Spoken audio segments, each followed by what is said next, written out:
ಇವತ್ ಒಳ್ಳೆ ಲಾಭ ಮಾಡ್ಬಿಡೋದೆ. ಹಲೋ ಹಲೋ, ನಿಮ್ ಹೆಂಡತಿ ನನ್ನ ಹತ್ರ ಅವಳೆ. ಅವಳನ್ನ ನೀನೇ ಹಿಡ್ಕೊಂಬಿಡು, ನನ್ನನ್ನು ಸಾಯಿಸ್ಬೇಡ ಪ್ಲೀಸ್. ನಿನ್ನ ಸಾಯಿಸ್ಬಾರ್ದ. ಲೋಪ, ಲವರ್ ಅಲ್ಲ, ಕಿಡ್ನಾಪ್ ಮಾಡಿರೋದ್ ನಾನು. ಹೌದಾ, ಹಂಗಾರ ಓಕೆ. ನಿನ್ ಹೆಂಡತಿ ನಾಳೆ ಬೆಳಗ್ಗೆ ಸೂರ್ಯನ್ ನೋಡ್ಬೇಕಾ?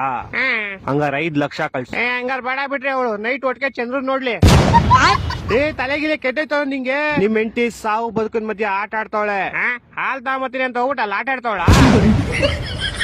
ಲೇ ಚಪ್ರಿ, ಕರೆಕ್ಟ್ ಆಗಿ ಕೇಳಿಸ್ಕೋ. ಇವತ್ ನೈಟ್ ಅಷ್ಟಲ್ಲಿ ನಂಗೆ ಕಾಸು ಬರ್ಲಿಲ್ಲ ಅಂದ್ರೆ ನಿಮ್ ಹೆಂಡತಿದ್ ಒಂದ್ ಕಾಲ್ ಕಟ್ ಮಾಡ್ಬಿಡ್ತೀನಿ. ಮತ್ ಇನ್ನೊಂದ್ ಕಾಲು ಅದ್ ನಾಳೆ ಕಟ್ ಮಾಡ್ತೀನಿ.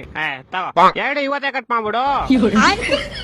ಲೇ ಲೋಪ, ನನ್ನ ಹೇಳ್ತಾರೆ ನಿಮ್ ಹೆಂಡತಿ ಕಾಲ್ ಕಟ್ ಮಾಡ್ತೀನಿ ಅಂತ. ನಾನೆಲ್ಲಿ ಬೇಡ ಅಂದೆ. ಹೊಟ್ಟೆ ಎಷ್ಟು ಉರ್ತಾವ್ರೋ, ಅಪಸ್ಮಾತ್ ನೋಡಿದ್ರೆ ನಾಶನ ಮಾಡ್ಬೇಕು. ಲೇ ನಂಗೆ ಯಾಕೋ ಇಷ್ಟು ರೋದನೆ ಕೊಡ್ತೀಯಾ? ಒಂದ್ ಕೆಲ್ಸ ಮಾಡ, ಒಂದ್ 2 ಲಕ್ಷ ಕೊಟ್ಬಿಟ್ಟು ನಿಮ್ ಹೆಂಡತಿನ ಕರ್ಕೊಂಡು ಹೋಗ್ಬಿಡು. 2 ಲಕ್ಷ ಎಲ್ಲ ತುಂಬಾ ಜಾಸ್ತಿ ಆಯ್ತು, ಆಗಲ್ಲ. ಮತ್ತೆ ಇನ್ ಎಷ್ಟ್ ಕೊಡ್ತೀಯಾ? ಮನೆ ಹತ್ರ ಬಾ, ಪ್ಲಾಸ್ಟಿಕ್ ಸಾಮಾನು ಹಾಲ್ ಕವರ್ ಐತೆ, ತಗೊಂಡೋಗು. ಲೇ ನನ್ ಕಿಡ್ನಾಪರ್ ಕಣೋ, ಪೇಪರ್ ಅವನ್ನೆಲ್ಲ ಬೇವರ್ಸಿ. ಹತ್ರ ಅದೇ ಇರೋದು, ಇವಾಗ ಬೇಕಾದ್ರೆ ತಗೊಂಡೋಗು. ನನ್ನ ಮಕ್ಕಳು 3 ಬಿಟ್ಟು ನಿಂತ್ಬಿಟ್ಟವ್ರಣ್ಣ. ಮಾನ ಮರ್ಯಾದೆ ಏನು ಇಲ್ಲ, ಸಪೋರ್ಟ್ ಮಾಡೋದು.